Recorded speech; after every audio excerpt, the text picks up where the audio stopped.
Assalamualaikum warahmatullahi wabarakatuh. Bismillahirrahmanirrahim. Alhamdulillahirabbil alamin. Wassalatu wassalamu ala asyrofil mursalin Sayyidina Muhammadin wa ala alihi washabbihi ajmain. Amma ba'du. Sahabat Indonesia yang kami hormati, berikut kita mulai kajian tafsir yang dikeluarkan oleh UII.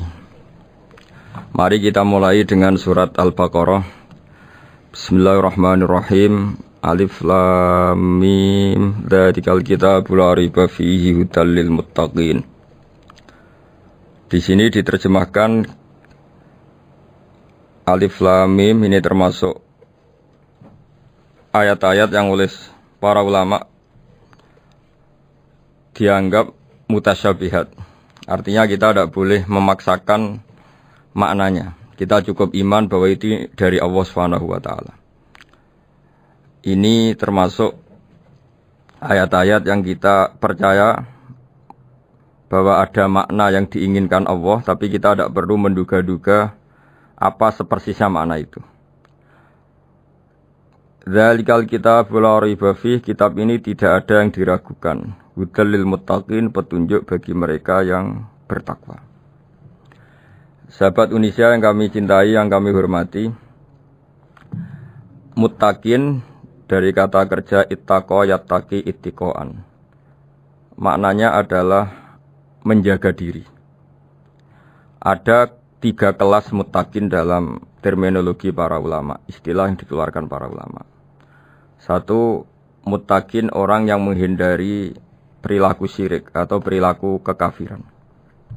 Sehingga menurut para ulama, apapun faseknya seorang mukmin, apapun kelirunya orang mukmin, misalnya pernah mencuri, pernah korupsi, pernah apa saja, masih dianggap mukmin karena dia masih bertauhid la ilaha illallah Muhammadur Rasulullah. Ini muttaqin yang paling kelas pokok, kelas bawah.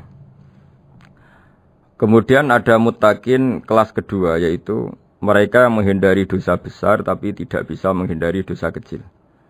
Misalnya bisa menghindari dosa zina, tapi dia bisa menghindari dosa melihat perempuan yang bukan mahramnya, yang bukan halal bagi dia.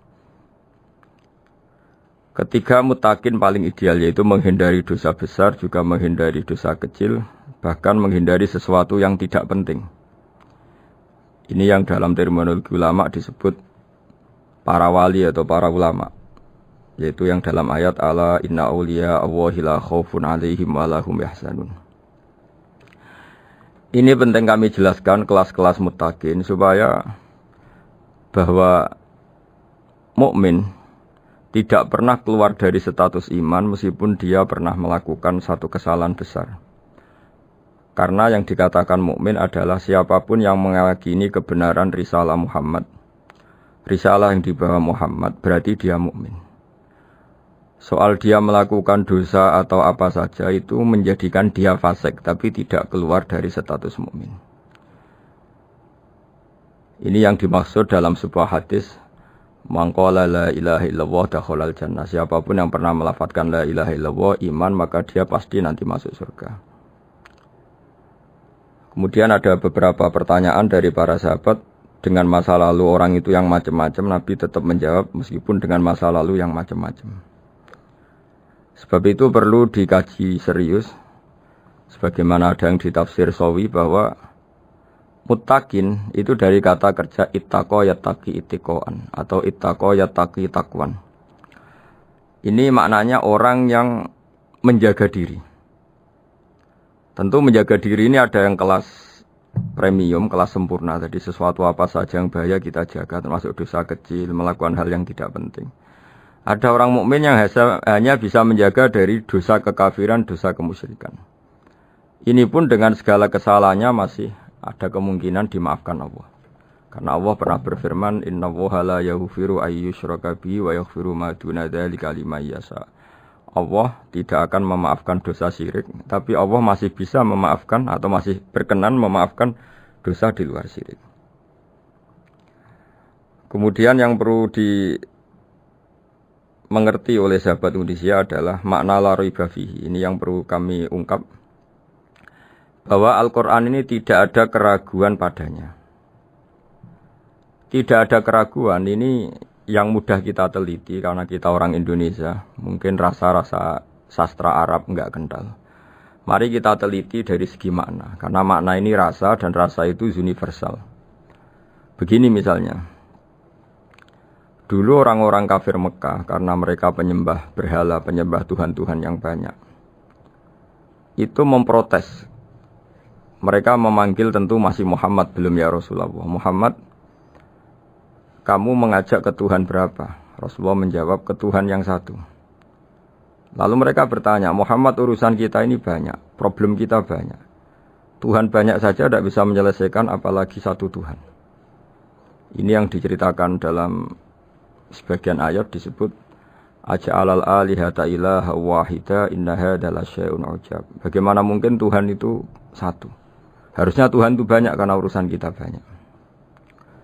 Lalu Rasulullah dengan bimbingan Tuhan, bimbingan Allah mendatangi mereka, kemudian Nabi menjelaskan, Tuhan itu adalah ketua kalian, Tuhan itu adalah pimpinan kalian. Bagaimana kalau Anda jadi pembantu kemudian punya majikan banyak, punya penguasa banyak, punya tuan banyak, kemudian semua tuan-tuan Anda ini memerintahkan Anda dengan perintah yang beda-beda. Apa kalian mau punya majikan atau pimpinan yang banyak? Mereka menjawab tidak, Muhammad. Terus mereka akhirnya sadar bahwa problem Tuhan banyak itu tentu lebih sulit, lebih problem, karena nanti perintahnya beda-beda, keinginannya beda-beda. Mereka akhirnya tersadarkan bahwa sebaiknya atau seharusnya memang Tuhan itu satu. Jadi Rasulullah SAW menjelaskan logika bertauhid itu dengan sekian variasi, dengan sekian logika.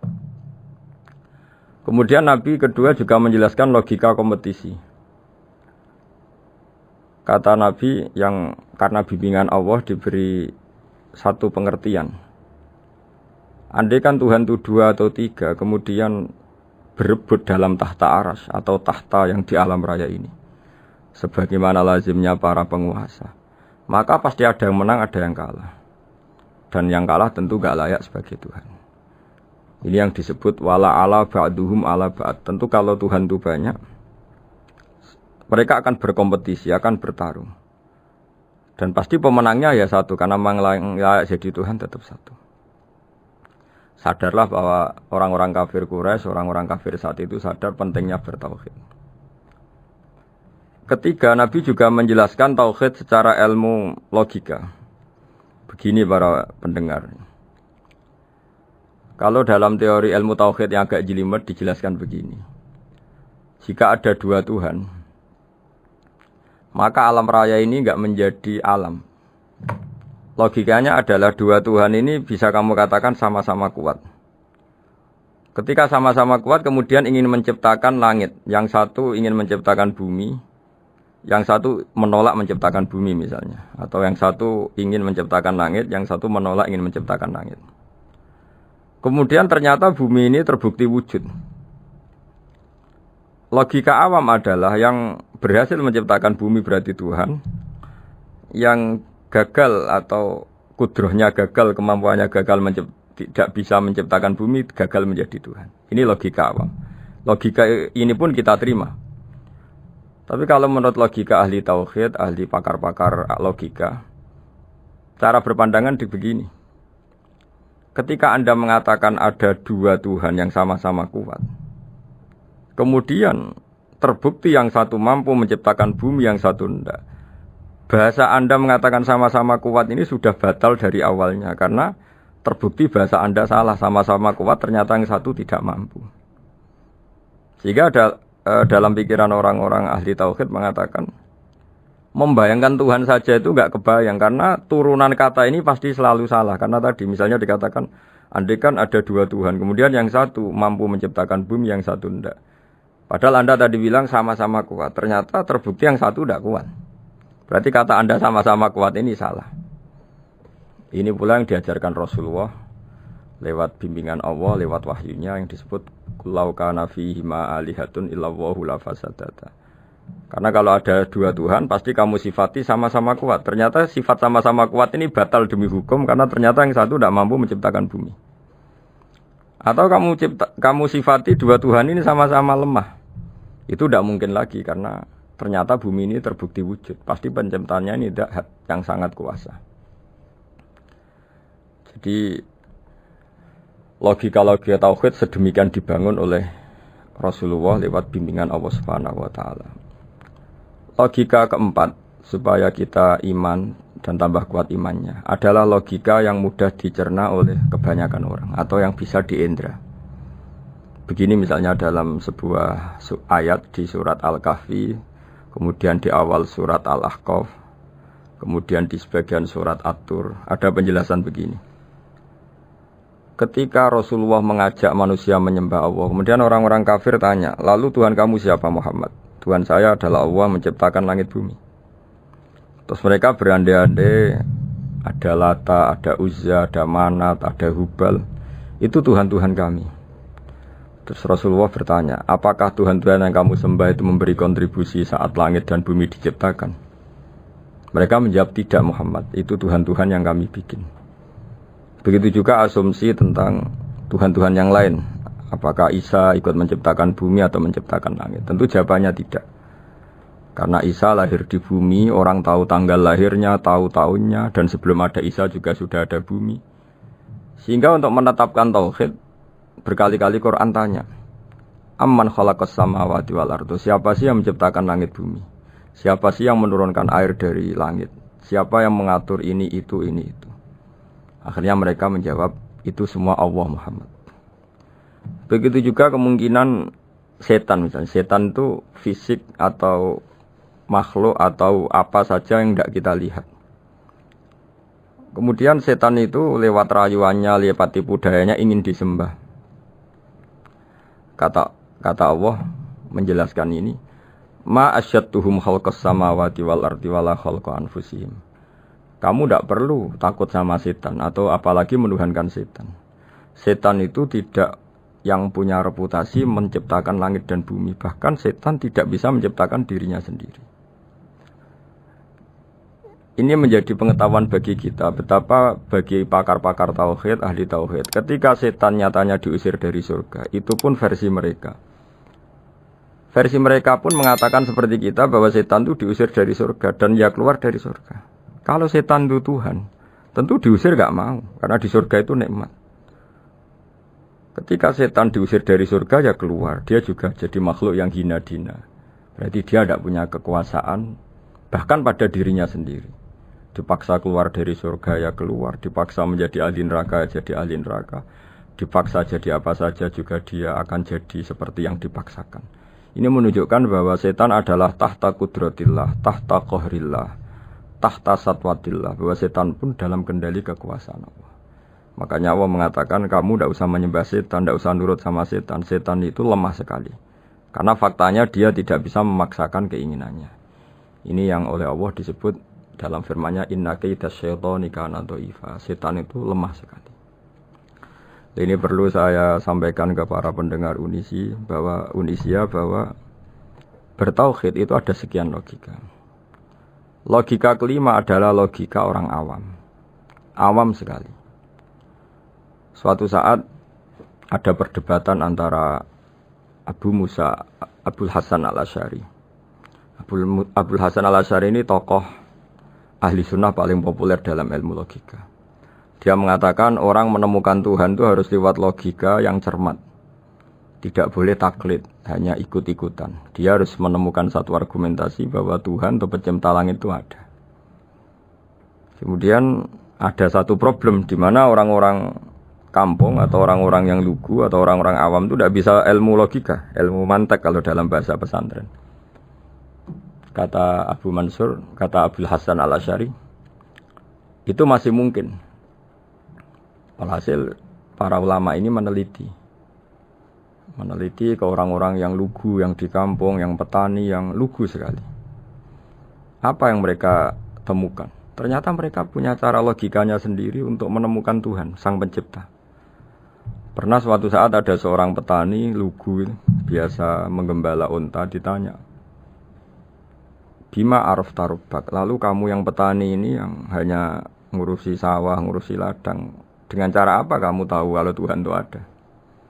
Si petani tadi marah besar dan dia mengatakan, Al-ba'ratu tadullu 'alal ba'ir wa asarul aqdam yadullu 'alal masir. Kata petani tadi, yang namanya ada kotoran unta, pasti ada untanya. Yang namanya ada jejak kaki, pasti ada yang barusan lewat. Artinya kalau ada makhluk, pasti ada pencipta. Ini logika awam yang mudah. Kita tidak mungkin mengatakan bumi ini pencipta, mengatakan matahari pencipta. Kelihatan sekali kebendaannya, kelihatan sekali bahwa bumi matahari tidak punya ikhtiar, tidak punya kekuatan. Kelihatan sekali sifat-sifat kemakhlukannya. Jika benda-benda ini karuan makhluk, pasti menunjukkan bahwa ada penciptanya, ada khaliknya. Dalam logika Bedui tadi, si Bedui tadi, kalau ada kotoran sapi, pasti ada sapinya. Meskipun sapinya sudah sekarang nggak terlihat, mungkin sudah jalan kemana. Sama, kalau ada jejak kaki, meskipun orang yang tadi lewat sudah kita nggak tahu, tapi kita pasti tahu, pasti ada yang lewat. Ini yang dimaksud dalam bahasa Arab, al-ba'ratu tadullu 'alal ba'ir. Kalau ada kotoran sapi atau kotoran unta, pasti ada untanya. Wa atharul aqdam yadullu 'alal masir. Kalau ada jejak orang lewat, pasti tadi ada orang lewat. Nah, semua metode ini digunakan semua oleh Rasulullah. Logika yang bagi intelektual, logika bagi kaum awam, logika bagi kaum menengah, ya tidak awam, tidak intelektual. Semuanya digunakan, semuanya jadi media untuk memastikan bahwa logika tauhid ini logika pilihan, logika yang benar-benar logika. Sehingga dalam banyak ayat disebut agama ini liqaum ya'qilun, liqaum yatafakkarun, bagi kaum yang bisa berpikir, bagi kaum yang punya akal. Lalu kemudian kami teruskan alladzina yu'minuna bil ghaibi.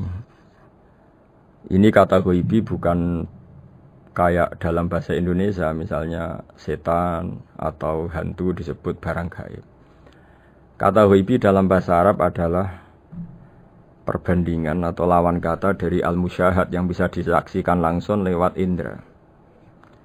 Kita orang mukmin iman bahwa surga ada, padahal kita tidak pernah melihat surga. Kita mukmin iman bahwa neraka ada, padahal kita belum pernah melihat neraka. Ini sesuatu yang maghoba anil absor, yang mata kita tidak melihat, fisik kita tidak menyentuh. Kita pun iman. Asal sesuatu itu mansus ya, dikatakan secara eksplisit oleh Quran dan hadis. Kalau dalam bahasa usul fikih disebut al-mansus. Ciri mukmin diantaranya adalah yang paling pokok alladzina yu'minuna bil ghaibi. Iman dengan sesuatu yang enggak kelihatan.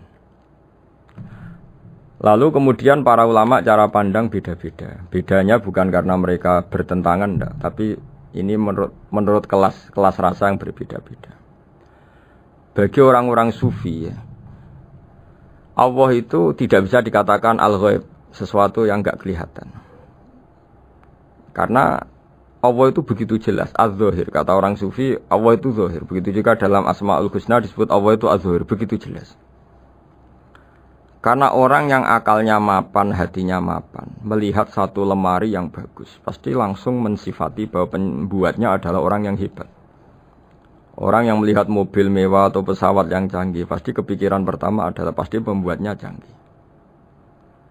Sehingga eksistensi pembuat pesawat itu adalah orang hebat, itu langsung tertanam ketika melihat pesawat itu hebat. Bagaimana mungkin seseorang ragu akan kehebatan pembuat pesawat ketika melihat detail-detail pesawat? Pasti langsung kepikiran kalau pembuatnya itu hebat. Memutuskan bahwa pembuat pesawat hebat itu tidak harus ketemu yang membuat, juga tidak harus melihat. Tapi akal kita pasti meyakini pembuatnya itu hebat. Berarti keputusan menyimpulkan bahwa pembuatnya hebat adalah az-zahir begitu jelas. Begitu juga langit dan bumi, matahari semuanya tertata rapi. Air dengan fungsi manfaat yang sebegitu hebat, oksigen, semua tanaman, buah-buahan. Meskipun kita tidak pernah melihat Tuhan, tapi akal kita, nurani kita pasti berkeyakinan dan tahu betul pasti pembuatnya itu zat yang super hebat, super bijaksana. Sehingga dalam kategori ini Allah tidak bisa dikatakan suatu yang enggak tersentuh, yang enggak terjangkau. Allah itu az-zahir begitu jelas. Sehingga di antara Asmaul Husna disebut az-zahir. Sebab itu saya menganjurkan atau saya punya saran bahwa alladzina yu'minuna bil ghaibi itu contoh paling mudah itu kayak surga, kayak neraka. Kalau Allah sendiri itu az-zahir, mudah diketahui. Karena tadi orang yang melihat pesawat canggih pasti saat itu juga berkeyakinan dan itu pasti benar, pasti pembuatnya juga canggih. Nah, di sini disebut alam raya ini ayat, semuanya itu bukti kekuasaan Allah. Dalam syair-syair orang sufi masyhur sekali itu wa fi kulli syai'in lahu ayatun yadullu ala annahul wahidu. Setiap sesuatu kejadian di alam raya adalah bukti keesaan Allah, bukti eksistensi Allah Subhanahu wa taala.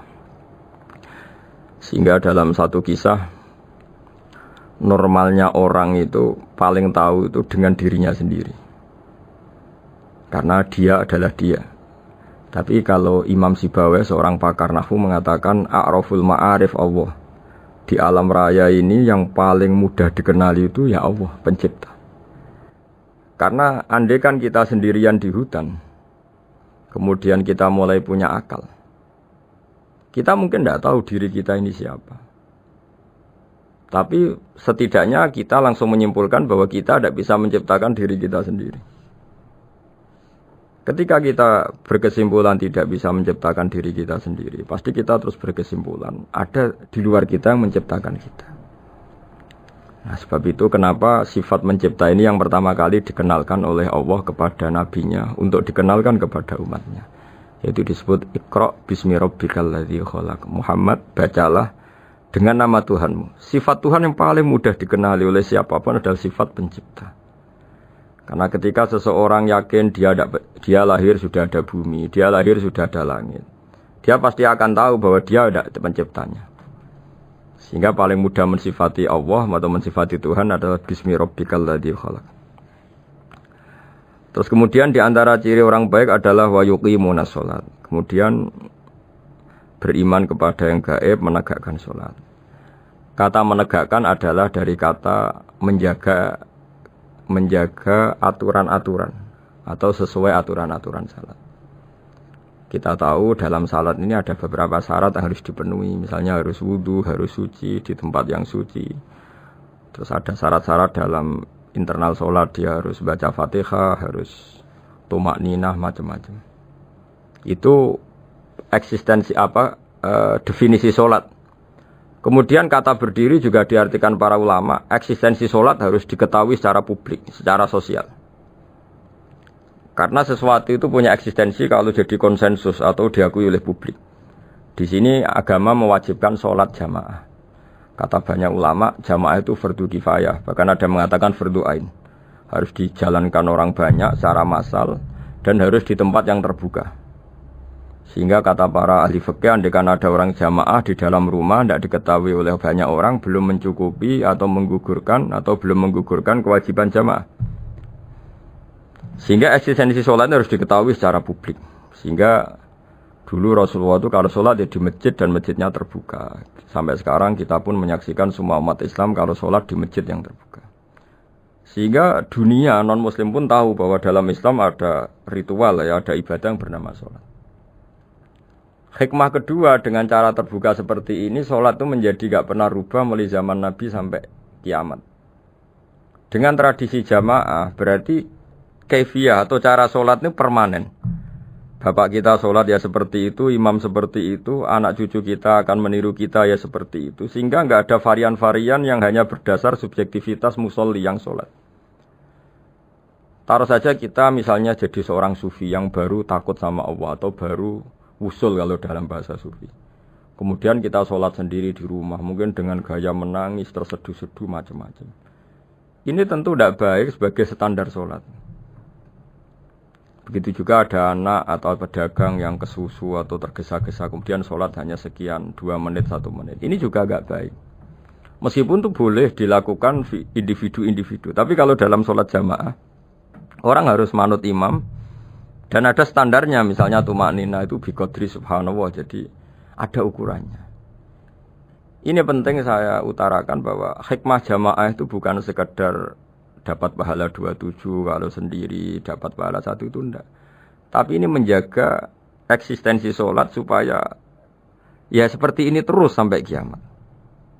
Sehingga orang Indonesia atau orang Afrika, orang mana saja, itu ketika haji atau ketika saling berkunjung di negara lain, itu nggak akan kaget dengan cara-cara sholatnya, karena seluruh dunia kaifiyahnya caranya sama. Ini semua barokah dari jamaah. Maka Rasulullah itu enggak banyak ngendikan tentang caranya sholat. Beliau hanya ngendikan shollu kama ra'aitumuni usolli. Sudahlah kamu pokoknya makmum saya. Nanti caranya kamu sholat sama seperti saya seperti ini. Sehingga kata menegakkan sholat adalah bisa kita tegakkan kalau kita aparat negara ya bikin-bikin aturan supaya eksistensi sholat gak terganggu. Kalau kita seorang kultural juga mensuasanakan sholat dan supaya kefiahnya atau caranya sholat ini benar kita tradisikan jamaah. Sehingga anak kecil ngikuti yang besar, yang bodoh ngikuti yang pinter dengan satu cara. Itu barokahnya jamaah. Sehingga wayukimuna sholat itu sholat kita dirikan baik secara personal dengan cara-cara tumak nina kita suci di tempat yang suci maupun kita tegakkan, kita maklumatkan, kita jadikan konsensus bahwa sholat ya seperti ini sehingga ada khayal-khayal lagi dalam Islam. Misalnya nyuwun sewu ada aliran yang mengatakan ya kalau Tuhan itu kan enggak bebas arah, bebas tempat. Terus dulu pernah ada orang sesat sholat sampai 4 rakaat 4 arah, alasannya Tuhan itu tanpa arah. Nggak akan terjadi seperti itu. Karena ijma'nya umat Islam, konsensus umat Islam akan menolak faham yang seperti itu.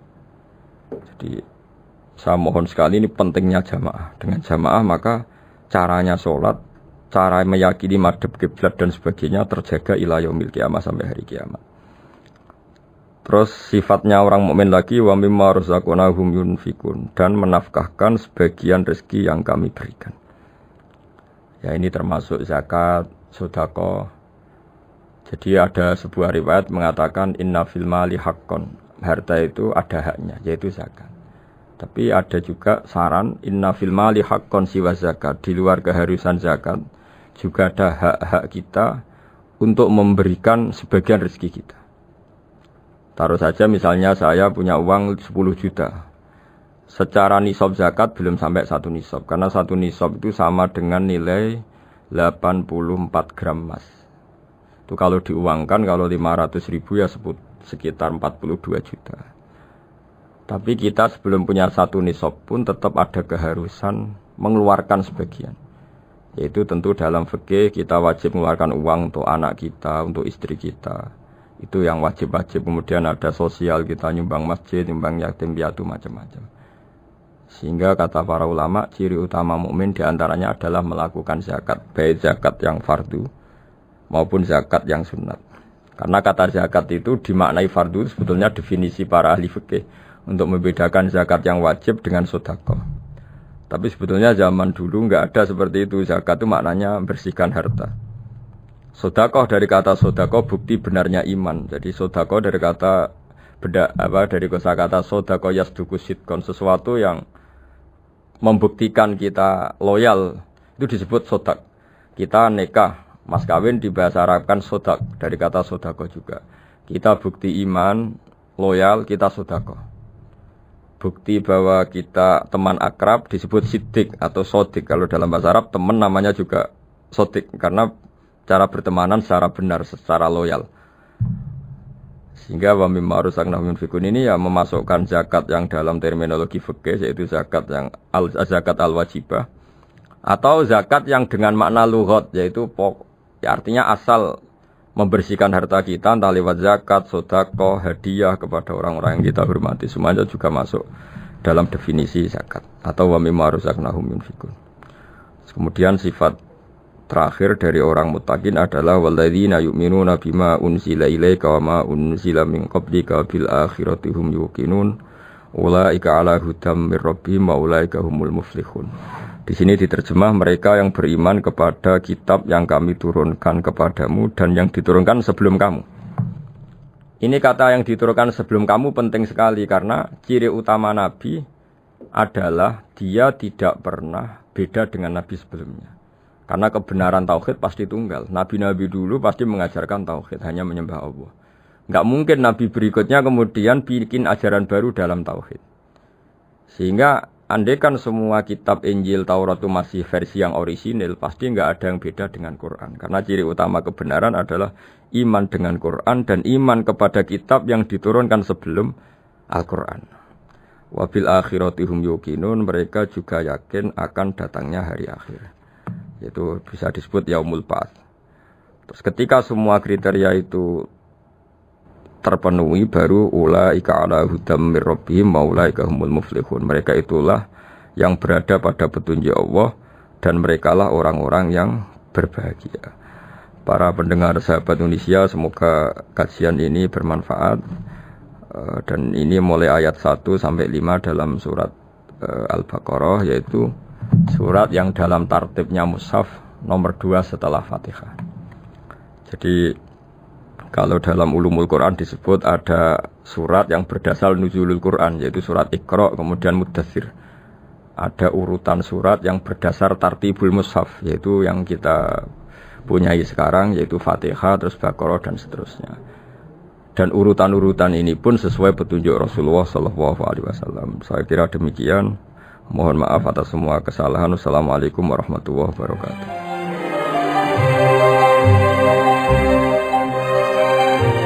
Demikian tafsir UII bersama Kiai Haji Ahmad Bahaudin Nur Salim, pengasuh Pondok Pesantren Tahfizul Quran Rembang. Beliau juga merupakan mitra Profesor Zaini Dahlan MA dalam penyusunan Quran Karim dan terjemahan artinya Universitas Islam Indonesia.